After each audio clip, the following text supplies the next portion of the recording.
Hey welcome back to our classes. जहाँ पर हमने छोड़ा था वहीं से स्टार्ट करेंगे। एग्जाम्पल करते हैं और आज की क्लास में डेप्रिसिएशन का कॉन्सेप्ट पूरा करते हैं।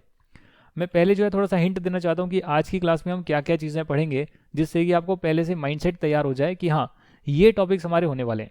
Are you ready for it? Yes और नो? अरे बोलो बोलो, समझ लो कि मैं आपसे बात कर रहा हूँ। यस बोलो, हाँ जी, अब ठीक है। नहीं बोला? दोबारा बोलो। यस, जी हाँ, अब ठीक है। अभी भी नहीं बोला तो मैं कुछ नहीं कर सकता। तो भैया यस बोलना ज़रूरी है ताकि आपको लगे कि हम लाइव क्लासेस अटेंड कर रहे हैं, लाइव इंट्रैक्शन ही कर रहे हैं। और वैसे आप मुझे व्हाट्सएप तो कर ही सकते हो मुझसे बात करने के लिए। हमेशा आपकी सेवा में हाजिर है सर। पॉइंट नंबर 1 देखिएगा, आज जो हम करेंगे वो है डेप्रीशिएशन। डेप्रीशिएशन जो है आज पूरी तरह से कंप्लीट करेंगे। दूसरी चीज़ हम सबसे इंपॉर्टेंट पढ़ेंगे, डेप्रीशिएशन लगता है आपकी रिटर्न डाउन वैल्यू पर। तो ये रिटर्न डाउन वैल्यू क्या होती है, इसके बारे में हम डिस्कशन करेंगे। पॉइंट नंबर 2, हम लोग जो है पावर अंडरटेकिंग के बारे में बात करेंगे। पावर अंडरटेकिंग क्या होती है और इस पर डेप्रिसिएशन के क्या क्या प्रोविजंस होते हैं। ये होने के बाद हम अनएब्जॉर्ब्ड डेप्रिसिएशन की बात करेंगे, अनएब्जॉर्ब्ड डेप्रिसिएशन। और लास्ट में हम बात करेंगे क्या शॉर्ट टर्म कैपिटल गेन या शॉर्ट टर्म कैपिटल लॉस आपके डेप्रिशिएबल एसेट पर निकल सकता है। ये शायद हमने कैपिटल गेन के चैप्टर में रह गया था हमारा, वो अब डिस्कस हो जाएगा।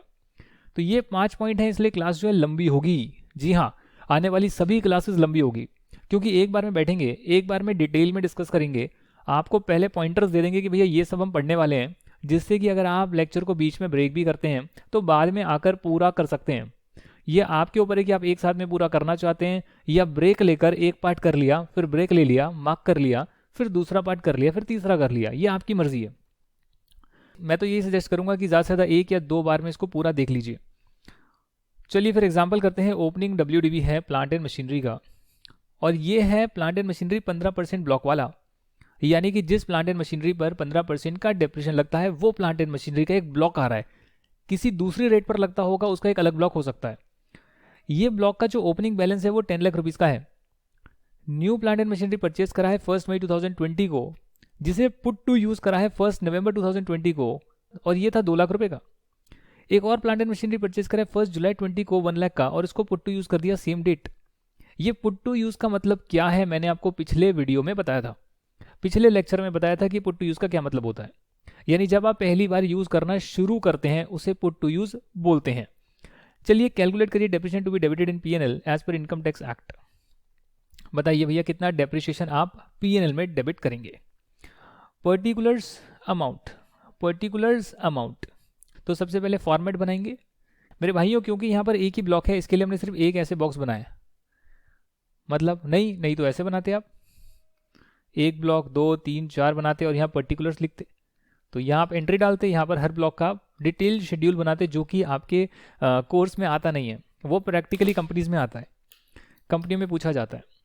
क्योंकि एक ही ब्लॉक है इसलिए एक ही ब्लॉक के हिसाब से एक बॉक्स बनाया। ये प्लांट एंड मशीनरी 15% वाला ब्लॉक है, चाहो तो यहाँ लिख सकते हो। इसमें ओपनिंग WDV आ रही है 1 अप्रैल की 10 लाख रुपीज़ की। इसमें आपने 2 लाख की एक एडिशन करी, 1 लाख की एक एडिशन करी, टोटल एडिशन एक ही साथ लिख रहे हैं, बाद में अलग अलग करके कैलकुलेशन करेंगे। तो 3 लाख रुपए ऐड कर दिए। सेल कुछ करी नहीं, अगर सेल करते तो बोलते इतना रुपया तो रिकवर हो गया। भले ही आपने कोई पुराना एसेट बेचाओ, भले इसमें से कुछ बेचाओ, कुछ भी बेचाओ, हमें नहीं पता। जो पैसे रिकवर हो गए वो माइनस हो जाएंगे, सेल वैल्यू माइनस हो जाएगी। कॉस्ट से हमें कोई लेना देना नहीं है, फिलहाल नहीं है। क्लोजिंग WDV आ गई जिस पे डेप्रिसिएशन अभी लगाना है। इस पे डेप्रिसिएशन लगाने के लिए अब आप क्या करेंगे, आप कहेंगे भैया जो 10 लाख है वो तो पिछली बार पुट टू यूज़ हो ही चुका ना, जब आया था। इस साल तो पूरे साल ही यूज़ किया है, तो यानी कि पुट टू यूज़ का सारा झमेला जो है पहले साल के लिए है, उसके बाद कोई दिक्कत नहीं है। तो 10 लाख पर पूरी रेट पर डेप्रिसिएशन लगेगा जो कि 15% रेट की है। साथ ही में जो आपने 1 लाख पुट टू यूज़ करा है 1 जुलाई को, तो 1 जुलाई से 31 मार्च 21 जो है 180 डेज से ज़्यादा होते हैं। काउंट करके देख लीजिए, जुलाई, अगस्त, सितंबर, अक्टूबर, नवंबर, दिसंबर, जनवरी, फरवरी, मार्च, 180 डेज से ज़्यादा होते हैं, इसलिए इस पर भी पूरी रेट पर डेप्रिसिएशन लगेगा। एक्चुअल नंबर ऑफ डेज से कोई लेना देना नहीं है। 180 डेज से ज़्यादा है तो पूरी रेट पर लगेगा। तो इस पूरे 11 लाख पर 15% पर डेप्रिसिएशन लग गया। अब बचे आपके 2 लाख रुपए, जो आपने खरीदा तो 1 मई को था, पर उसको पहली बार यूज़ आपने 1 नवंबर को किया। अब 1 नवंबर से अगर आप 31 मार्च तक देखेंगे, जब साल खत्म हो रहा है, पहला साल जिस साल ये एसेट को पुट टू यूज़ किया, तो नवंबर, दिसंबर, जनवरी, फरवरी, मार्च, यानी 30 × 5 हो गया 150, लगभग 152 डेज, 153 डेज, इतना कुछ होगा। तो 180 डेज तो नहीं हुआ, इसलिए इस पर जो है आधी रेट पर डेप्रिसिएशन लगेगा। जो रेट है इसके लिए 15%, उसकी 50% रेट पर डेप्रिसिएशन लगेगा। तो 2 लाख पर 7.5% आ गया 15,000। ये आपकी क्लोजिंग WDV आ गई 31 मार्च 21 की आफ्टर डेप्रिसिएशन, जो नेक्स्ट ईयर की ओपनिंग WDV बन जाएगी। ये सिंपल सा कॉन्सेप्ट है जो मैंने डिस्कस किया था, प्रैक्टिकल एग्जाम्पल आपके साथ डिस्कस कर लिया है। आगे जो है और डिटेल में बात करेंगे डेप्रिसिएशन के बारे में। तो ये आपका एक एग्जाम्पल हो चुका है, चाहो तो पॉज ले लो, आपकी मर्जी है। पॉज लेने का मतलब पॉज बटन दबाया, ब्रेक ले लिया, हाँ भाई समझ में आ गया, दोबारा पढ़ लेते हैं। अब नेक्स्ट कॉन्सेप्ट शुरू हो रहा है। नेक्स्ट कॉन्सेप्ट भी डेप्रिसिएशन से जुड़ा हुआ है और यहाँ पर कुछ इंपॉर्टेंट बातें आपको बताई जाएगी। पॉइंट नंबर 1, लैंड जो होता है उस पर कभी भी डेप्रिसिएशन नहीं लगता है। क्यों नहीं लगता है सर? क्योंकि ये पृथ्वी गोल है और पृथ्वी पे जितना लैंड है वो फिक्स्ड है। इसलिए जो है एलोन मस्क जो है मार्स को ढूंढ रहे हैं कि मार्स पे चले जाते हैं, वहाँ पे ज़्यादा लैंड मिल जाएगा। अर्थ पे तो कांस्टेंट है ना सर, बढ़ नहीं सकता है। समुद्र है, लैंड फिक्स्ड है।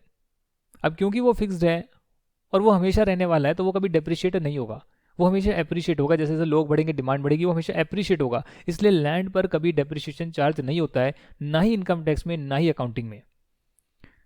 यहां तक की बात क्लियर है सर? अब मैं आपको कॉन्सेप्ट बताऊंगा एडिशनल डेप्रिसिएशन का। ये क्या बला है? एडिशनल डेप्रिसिएशन क्या है?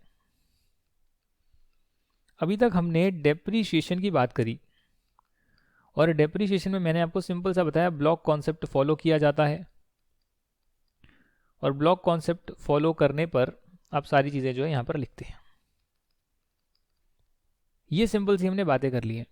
जो रेट गिवन है 15% की रेट, 5% की, 10% की, 20% की, 40% की, जो भी रेट गिवन है उस रेट के अकॉर्डिंग लगाते हैं। अगर पुट टू यूज 180 डेज से कम है पहले साल में जब एसेट आया, तब इसकी 50% रेट्स पर लगाते हैं इन सब की।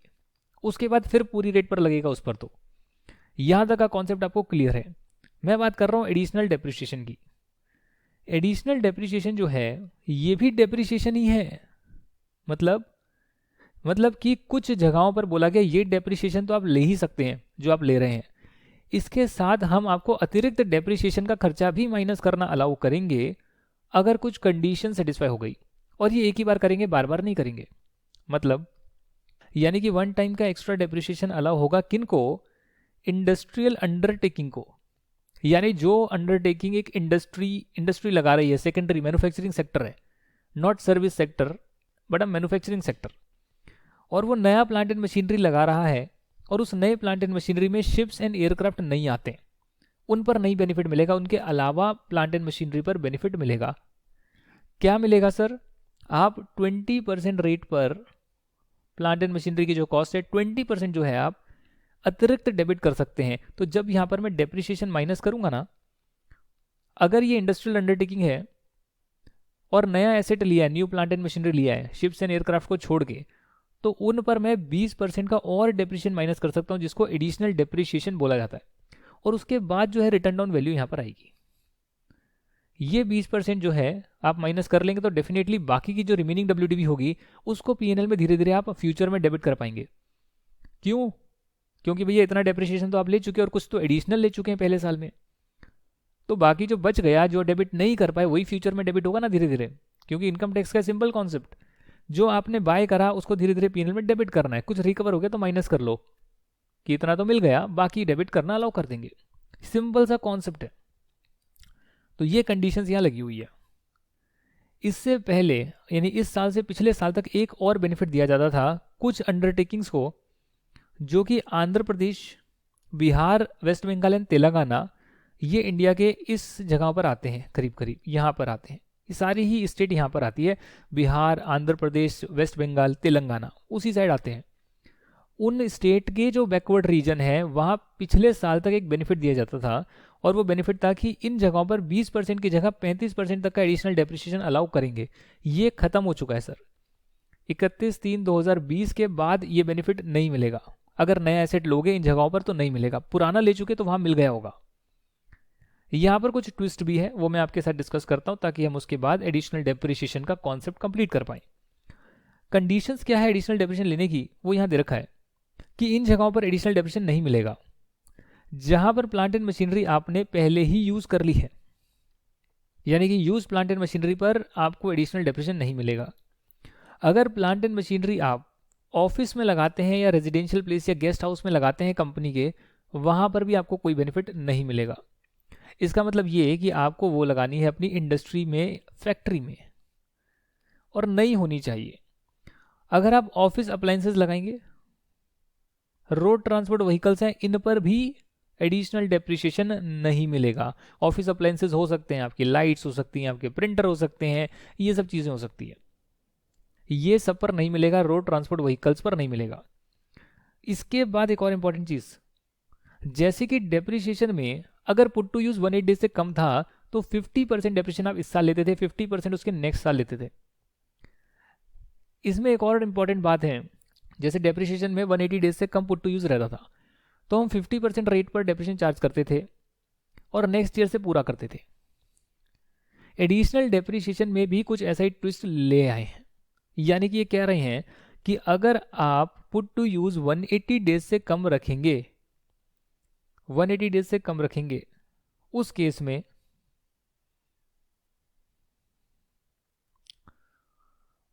में अगर आप 180 डेज से कम रखेंगे, उस केस में जो एडिशनल डेप्रिसिएशन है वो 50% आप करेंट ईयर में लेंगे और 50% जो है आप नेक्स्ट ईयर में लेंगे। इसका क्या मतलब हो गया? इसका मतलब ये हो गया, मान लेते हैं आपने एक इंडस्ट्रियल अंडरटेकिंग आपकी है, उस इंडस्ट्रियल अंडरटेकिंग में आपने 1/11/2020 को नया प्लांट एंड मशीनरी बाय करा और ये आपने बाय करा 10 लाख रुपीस का। ये प्लांट एंड मशीनरी पर 15% का डेप्रिसिएशन लगता है, क्योंकि आपने 1 नवंबर को बाय करा है तो पुट टू यूज 180 डेज से कम है। दैट मीन्स कि जो नॉर्मल डेप्रिसिएशन होगा वो पहले साल में 7.5% पर लगेगा, यानी कि 75,000 पर लगेगा। 75,000 डेप्रिसिएशन निकल कर आएगा प्लस, क्योंकि कंडीशंस मीट हो गई, नया प्लांट एंड मशीनरी है, इंडस्ट्रियल अंडरटेकिंग है। इस केस में 20% का एडिशनल डेप्रिसिएशन दिया गया था। एक साल एक बार एक्स्ट्रा डेप्रिसिएशन माइनस कर लो, बाद में WDV इकट्ठे कम कर लो, यानी पहले साल में ज़्यादा P&L में एक्सपेंस डेबिट कर लो, ये बेनिफिट है ना। इसको बोला गया क्योंकि पुट टू यूज 180 डेज से कम है तो आप 50%, यानी कि इसका 10% तो आप अभी ले लीजिए 1 लाख, और 1 लाख जो है ना आपका बाकी का 10% वो नेक्स्ट ईयर ले सकते हैं। तो नेक्स्ट ईयर क्या होगा, जब नेक्स्ट ईयर ये देख लेते हैं 75,000 और 1 लाख माइनस करोगे तो 1,75,000 हो गया ये। जब ये 10 लाख में से माइनस होगा तो 8,25,000 आएगा।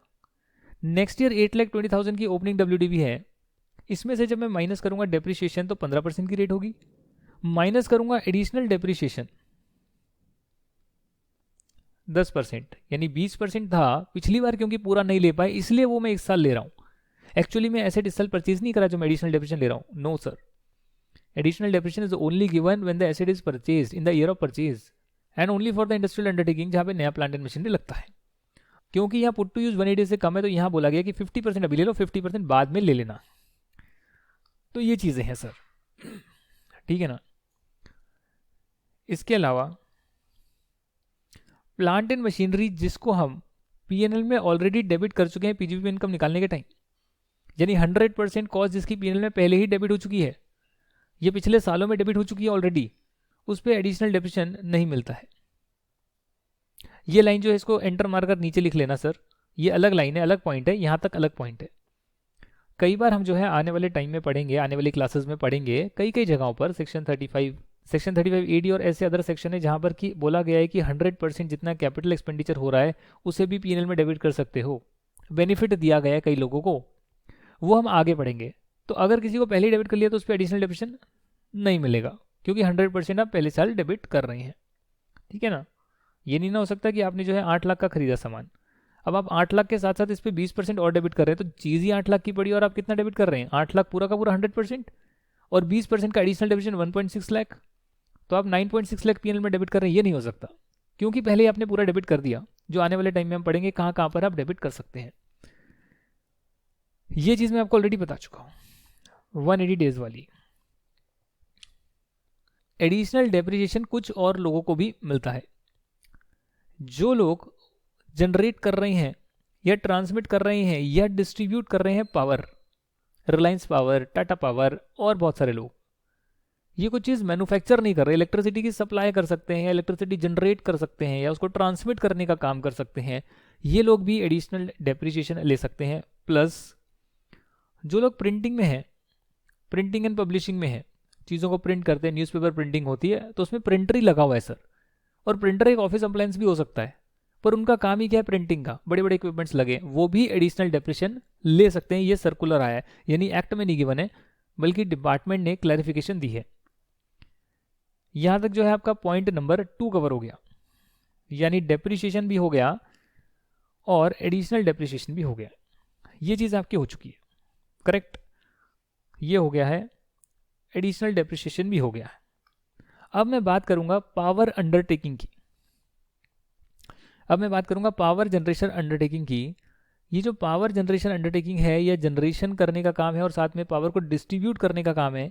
इन लोगों के लिए, इस एंटिटी के लिए कुछ चीज़ें अलग है, नॉर्मल डेप्रिसिएशन से कुछ चीज़ें अलग है। Yes, they can take depreciation, they can take additional depreciation, but there are few changes. One, ये जो है डेप्रिसिएशन WDV मेथड पर नहीं बल्कि स्ट्रेट लाइन मेथड पर कर सकते हैं, ये ऑप्शन दिया गया है, कंपल्शन नहीं है, ऑप्शन दिया गया है। और ये ऑप्शन को आप एक्सरसाइज कर सकते हैं अपनी पहली इनकम टैक्स रिटर्न भरने के टाइम, यानी जब ये पावर जनरेट कर रहे थे तब ये जो है ऑप्शन को एक्सरसाइज कर सकते हैं।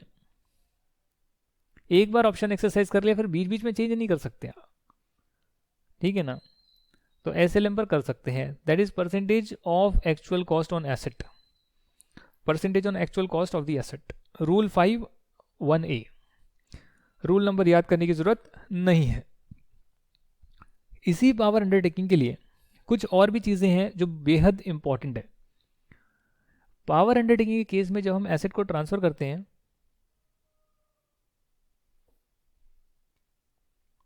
पावर अंडरटेकिंग के केस में जब हम एसेट को ट्रांसफर करते हैं, उस केस में दो चीजें हो सकती है।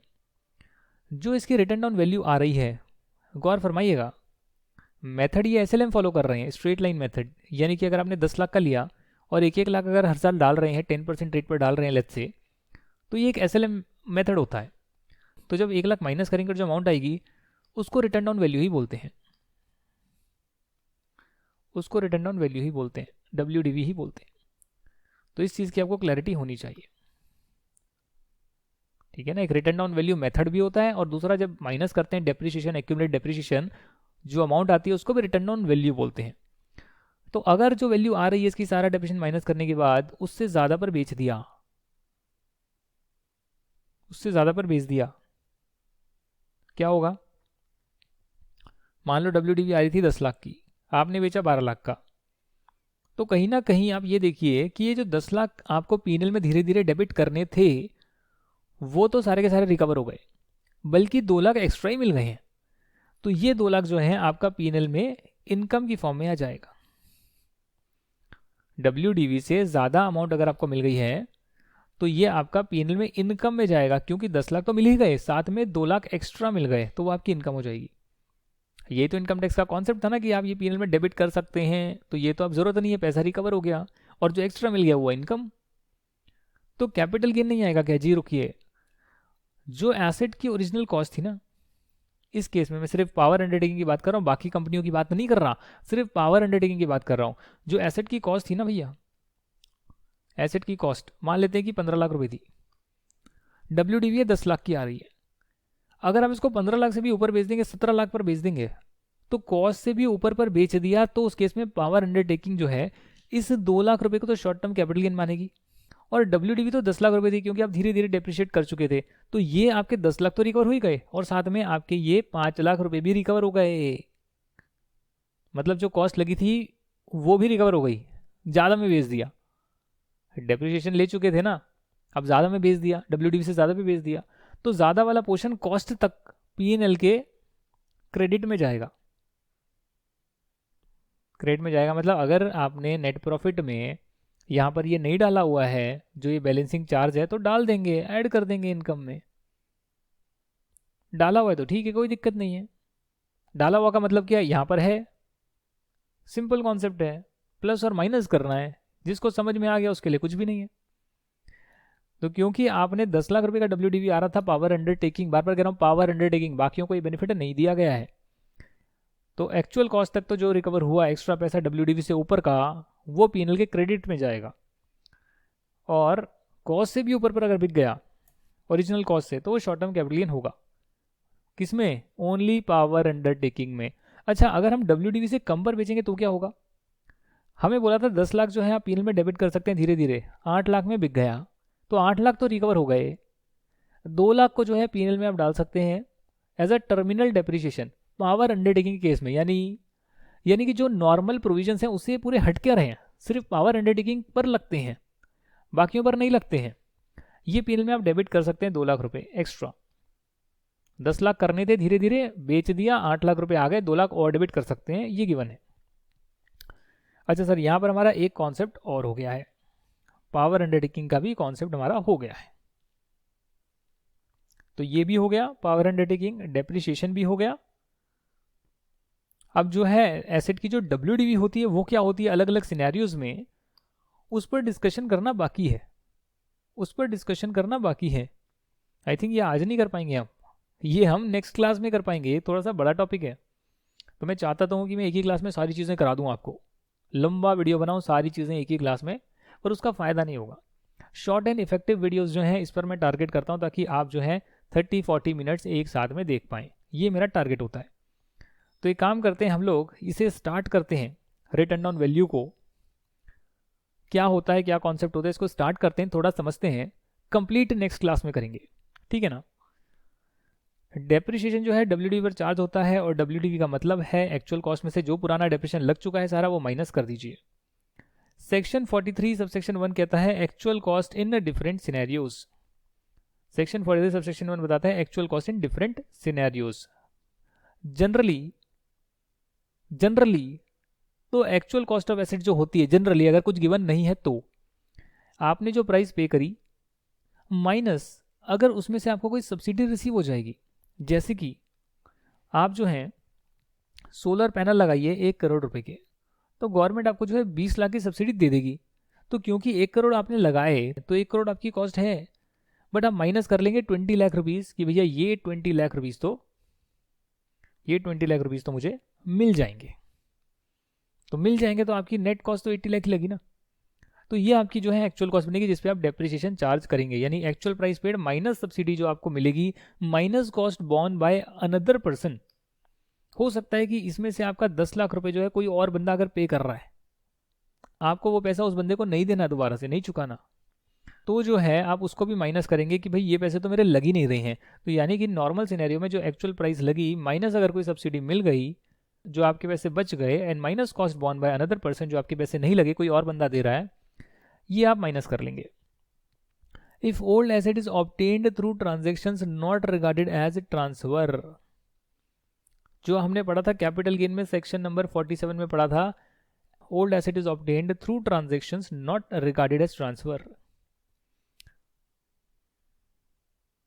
If old asset is obtained through transactions not regarded as transfer, section 47 में गिवन था, सेक्शन नंबर 47 में गिवन था, क्या गिवन था? 47 में गिवन था कि इन ट्रांजैक्शंस को ट्रांसफर नहीं मानेंगे, और वहां पर प्रीवियस ओनर का कॉन्सेप्ट लगता था। भूल गए, आपको नहीं याद है तो क्या करना चाहिए भैया? रिवीजन करनी चाहिए, बार बार रिवीजन करनी चाहिए। उस केस में डब्ल्यूडीवी जो होगी ना प्रीवियस ओनर की, वो नए ओनर की कॉस्ट बन जाती है और नया ओनर उस पर डेप्रिसिएशन चार्ज करता है। सिंपल सा कॉन्सेप्ट है, ठीक है ना। अब हम बात करेंगे स्पेशल केसेस की, कुछ अभी पढ़ेंगे, कुछ नेक्स्ट क्लास में पढ़ेंगे। वीडियोस तो बनते रहेंगे, चलते रहेंगे, बहुत सारे हैं, कंटिन्यूस प्रोसेस है। सेकेंड हैंड अगर आप एसेट को परचेज करते हैं, जैसे मिस्टर ए ने परचेज करी मशीनरी 1 लाख की, उसको यूज़ करा और उसकी डब्ल्यूडीवी जब पहुंची 40,000 रुपये यूज़ करके, तो मिस्टर ए ने जो है इस मशीन को मिस्टर बी को दे दिया 1 लाख रुपीज़ में। अब मिस्टर बी जो है 1 लाख पर डेप्रिसिएशन क्लेम करेंगे, क्योंकि मिस्टर बी को तो 1 लाख की पड़ी ना। ऐसे तो एक बंदा पहले यूज़ करेगा, डेप्रिसिएशन क्लेम करेगा, अपने ही दोस्त को हायर अमाउंट पर दे देगा, और उसका दोस्त फिर से डेप्रिसिएशन हायर अमाउंट पर ले लेगा। इस केस में अगर असेसिंग ऑफिसर को लगता है कि ट्रांजैक्शन इसलिए करी गई है ताकि वो टैक्स को बचा सकें या रिड्यूस कर सकें, अवॉइड कर सकें, बेसिकली बचा तो क्या रहे हैं, जानबूझ के जो है रिड्यूस करने की कोशिश कर रहे हैं, तो उस केस में जो आपके चाचा है ना असेसिंग ऑफिसर, वो एक्चुअल कॉस्ट निकालेंगे। ठीक है ना। आगे पॉइंट नंबर 2 एक और केस आ रहा है, हम 3 करेंगे, पॉइंट 1 2 3, बाकी नेक्स्ट क्लास में करेंगे। मिस्टर ए की एक मशीनरी थी 1 लाख रुपए की, उसने उसको यूज करा, जब WDV 50,000 पहुंच गई तो मिस्टर ए ने मशीनरी जो है मिस्टर बी को दी 60,000 में। मिस्टर बी ने फिर इसको 2 साल यूज करा और फिर जब WDV 40,000 पहुंच गई तो उसने दोबारा से मिस्टर ए को दे दिया 60,000 में। यानी एक एसेट आपसे किसी और के पास गया और सेम ही एसेट आपके पास उससे वापस आ गया। इस केस में क्या होगा, इस केस में ये रीएक्विजिशन ऑफ एसेट हो गया। तो आप डेप्रिसिएशन क्लेम कर सकते हैं जो आपने प्राइस पे करी लेने के लिए, दोबारा से खुद का एसेट लेने के लिए, या फिर जो आपकी WDV पहले थी जब आपने अपना एसेट किसी और को दिया था, जो भी लोअर होगा ना उस पर आप डेप्रिसिएशन आगे क्लेम करेंगे। अपने इस केस में जो है 50,000 रुपीज पर मिस्टर ए आगे डेप्रिसिएशन क्लेम करना शुरू करेंगे, क्योंकि यहाँ तक का वो ऑलरेडी ले चुके हैं, फिर एसेट को दिया और फिर एसेट उनके पास वापस आ गया और 60,000 रुपये उन्होंने पे करे, भले 60 पे कर दिए हो, डेप्रिसिएशन आप 50 पर ही आगे ले पाएंगे। वरना तो आपको पता है ना, यूज करा हुआ एसेट खरीदेंगे, बेचेंगे, कैश में घुमाएंगे, बार बार एक्सपेंस सेम ही एसेट पर लेते रहेंगे, ये चीज नहीं चलेगी। मिस्टर ए की एक मशीनरी है जिसकी रिटर्न ऑन वैल्यू है 30,000, वो मशीनरी उसने मिस्टर बी को बेची 70,000 में और मिस्टर बी ने सेम एसेट मिस्टर ए को लीज पर दे दिया। ये कॉन्सेप्ट थोड़ा सा उससे हटकर है, ये कॉन्सेप्ट थोड़ा सा अलग है। यहां पर यह हुआ कि जब आपने अपना एसेट मिस्टर बी को दिया तो मिस्टर बी इसके ओनर बन गए, तो मिस्टर बी ओनर बन गए तो मिस्टर बी की बुक्स में आएगा asset, mister B depreciation claim करेंगे। बट एक्चुअली मिस्टर बी ने जो है ये एसेट मिस्टर ए को ही दे दिया और मिस्टर ए ही इसको यूज कर रहे हैं, तो मिस्टर ए का ही एसेट था और मिस्टर ए यूज कर रहे हैं, सिर्फ ओनरशिप चेंज कर दी और फिर ले लिया वापस से लीज पर। तो यहां जो मिस्टर बी उसके ओनर हैं वो इस एसेट को उनकी जो कॉस्ट मानेंगे वो 30,000 ही मानेंगे जो WDV मिस्टर ए के पास थी, जो WDV ट्रांसफर के टाइम थी वही मिस्टर बी को माननी पड़ेगी अपनी बुक्स में WDV, क्योंकि वो एसेट दोबारा से मिस्टर ए को ही दे रहे हैं, भले उन्होंने ज़्यादा पर क्यों ना खरीदा हो। ये स्पेशल केसेस हैं, टैक्स को बचाने के जो तरीके हैं ना उनको अवॉइड करने के लिए सारा मैकेनिज्म बनाया हुआ है। इसके आगे के जो केसेस हैं हम नेक्स्ट क्लास में पढ़ेंगे। मैं चाहता हूँ कि मैं शॉर्ट वीडियोज़ दूँ आपको ताकि आप उसको इफेक्टिवली देख पाएँ और सेशंस को कंप्लीट कर पाएँ। Thank you for watching, stay tuned, जय हिंद and will see you in the next video then, tata and bye bye.